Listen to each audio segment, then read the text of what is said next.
What's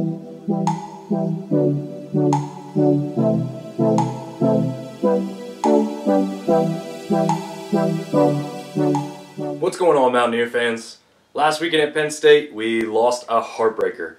I said keeping it within 17 points would be a good game, a good result, and they made me look pretty stupid for that. And I'm obviously very happy for looking stupid. I'll gladly take that any day, anytime. You know, to come out of there, you know, in the moment was frustrating and a little disappointing.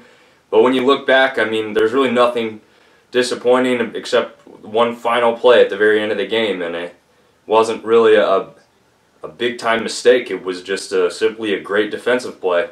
So, you know, we also came back from down 2 scores twice, which is huge. I mean, usually when anybody gets down, any G5 gets down against a P5, coming back from 2 scores down is never easy. So to do that 2 times and force overtime with the number 10 team or number 9 team, depending on which poll you were looking at in the nation, is really impressive, especially for a younger team. Just want to say the team represented App State well, and they're excited for the rest of the season. A lot of people chiming in with that comment.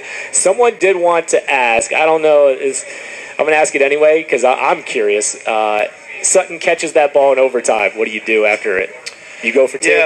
Yeah, we were going for 2 in that scenario. There's several. I think when you're playing a game, that depending on what the game is, do you kick it? Do you go for 2? And I think the way that game was worked out, you know, I thought our defense was a little bit tired there. The last drive in regulation, they come down the field, and then in overtime, I think they scored 3 or 4 plays and all running plays. I thought our defense was tired.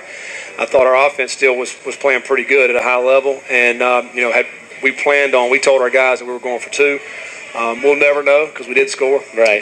But we had planned on going for 2 whenever we did score that touchdown, and you know, just we felt like we had a good play and to be able to win the game right there. We know that you know, after last week, we've got a solid quarterback for this season in Zach Thomas. Sutton came up huge in the wide receiver spot. It's obviously great to see Darrington Evans back, and then of course Jalen Moore also performed very well. It was almost like he just had slick stuff all over his jersey, and every time they went to tackle him, it wasn't the first tackle that brought him down. So that was really impressive to see. You know, it was always going to be tough to keep Penn State off the scoreboard. We knew that going in. They put up points. And it's insanely impressive that we put up about almost as many points as they did. So just to keep it within a winnable game, and, you know, it gives us just a ton of confidence going into this weekend against UNC UNC Charlotte. So, getting into UNC Charlotte, they played and beat the Fordham Rams last week, 34-10. Fordham is an FCS team from the Patriot League against FCS competition, so, you know, where Fordham usually plays. Last season, they went 4-6, so not a great team returning to them this year. That doesn't even include the 64-6 drubbing that Army gave to them the first game of the year. So for Charlotte to have a close game, you know, it took them till the 4th quarter to really have the Niners pull away. I mean, going into the 4th quarter, it was only 20-10 in favor of Charlotte. You know, that not against a not so great Fordham team. I mean, we obviously don't know exactly what they'll be this year, but we know from last year that they, you know, need to be better this year, and looks like they played Charlotte pretty close, so we'll see what that kind of means. You know, for Charlotte, Fordham was a pass-first type of team. Their quarterback threw for 296 yards against Charlotte's defense, but rushed for a negative 23 yards. They only attempted 16 carries at a team, so Charlotte will see a vastly different offense from us this weekend compared to what they saw last weekend. Chris Reynolds is their starting quarterback.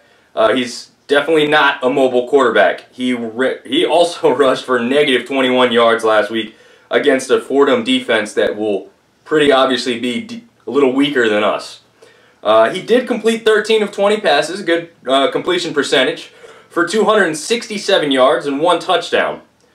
His top target is going to be Victor Tucker. He hauled in 127 yards and the only touchdown pass of the afternoon. Charlotte looks for the home run pass pretty often, completing passes in length of 60 yards, 71 yards, and 45 yards. So when they do hit that pass, they're usually looking for that big gain.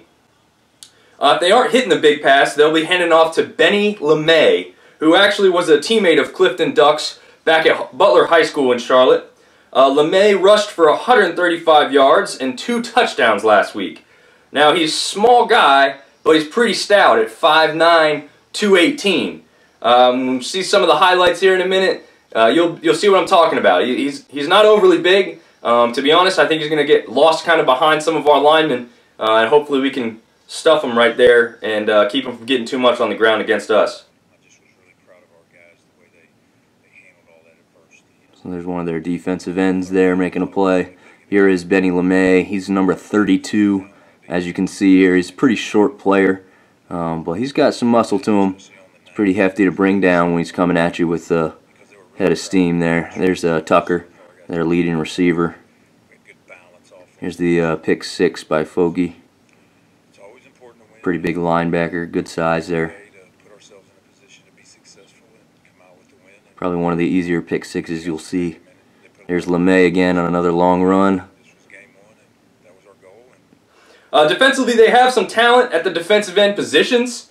They showed up pretty well against Fordham. We'll see how well that translates to playing against us this weekend. And last week, linebacker Juwan Foggy had a heck of a game. He had 3 solo tackles and an interception, which is also, I believe it ended up being a pick 6. Their secondary, however, seems like their weak point here, allowing 296 yards, as I previously mentioned, to Fordham last week. And one of those receivers for Fordham had 113 of those all by himself. So we know what kind of week we had last week against Penn State with our wide receivers. I expect more of the same this week. So the interesting thing you'll see here is this is a Fordham cut highlight reel, which is a little different from Charlotte, where they focus on only Charlotte plays. So come check out what it looked like for real from Fordham's perspective. Nice quarterback hit here. They've got guys getting to the quarterback a lot in these highlights. There's a wide receiver making a play there, but you know, from what I've seen, they didn't have a whole lot of team speed on Fordham, so I'd expect them to be a little surprised and a little taken aback by what we can bring to the table against them this Saturday. There's a long touchdown pass by Fordham's leading receiver for the day last weekend.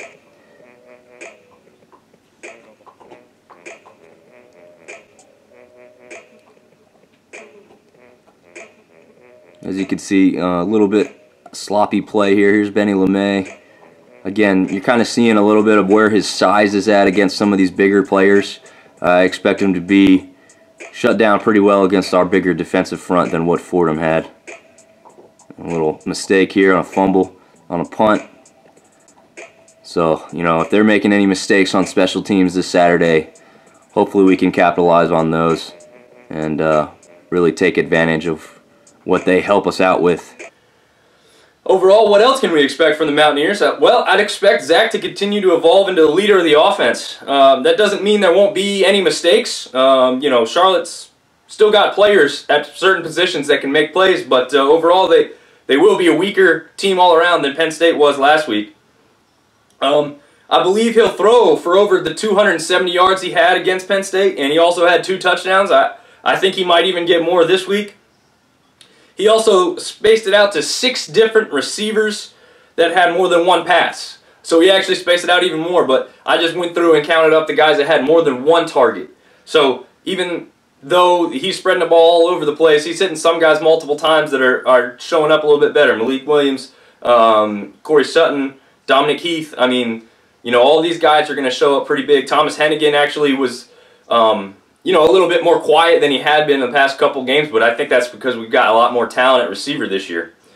I'm even more confident that Jalen Moore will surpass 100 yards this week. Even at Penn State, he was just shy of that with 88. And I think Thomas will even get some yards on the ground. You know, I don't know if there's a number I want to say he's going to hit, but he had about 45, I believe, at Penn State last week, and I'd say he's going to get at least that, if not a little bit more. The only thing I'd say is maybe if the passing game is working really well, he may not have to scramble as much. And if our line play is holding up as well as it did against Penn State, he may have even more time in the pocket. Our defense, only had 1 sack last week against Penn State, but, you know, we were facing a more mobile quarterback. So I fully expect our defense to have no less than 4 sacks this weekend against Charlotte, and they're going to be pretty hungry. They may even be a little bit angry. If you think about it, they finished the game allowing 2 Penn State touchdowns. So, you know, they didn't end in the spot they wanted to be at. So I'd expect them to really step it up and be angry and hungry for this weekend going in. And I even expect our secondary to collect at least their first interception, if not multiple interceptions this weekend. They're also probably a little down on some of the bigger plays they gave up. You know, they really did well about not letting them have a whole lot of extra yards after the catch, but you know, they still gave up some plays that they probably won't be happy about, and they'll want to show Charlotte, you know, that they mean business and just get to those guys quickly and have as many pass breakups and interceptions as possible. It'd be great to see another New Mexico type interception game for us. All in all, after saying all of this, I really do expect a beatdown this Saturday. I won't lie to you. I expect us to hang over 49. Yes, that's breaking the 50 mark on the Niners this weekend. And it's always going to be difficult, but I really and truly hope that we can have a Toledo-type game for our defense. You know, allowing points against Penn State is not a big deal. They do it to a lot of teams. However, to come in there after this past week and pitch a shutout, if we could do that, that would be huge. I mean, the confidence that would gain for our defense going in to 2 more out-of-conference games, you know, it would be great if we could do something similar. I mean, maybe we just keep them off the board as far as getting into the end zone. I don't know, but anything we can do to keep that goose egg going for as long as possible in this game is going to be great for our entire team and for our program, because this is going to be a huge recruiting tool as well, being down there in Charlotte. We're going to have to shut down Lemay for that to happen. I think he's going to see a lot of handoffs, and I think part of that's going to be because our secondary is going to cover so well. So as long as we can keep the secondary, you know, covering pretty well and shut down Lemay as best as possible, I think we'll do our pretty good job of keeping them from getting too many points on the board. I expect us to see multiple rushing touchdowns, multiple passing touchdowns, and a good way to celebrate an App State party down at CLT. So for those going this weekend, be loud, be proud, cheer on our Mountaineers, and of course, go App!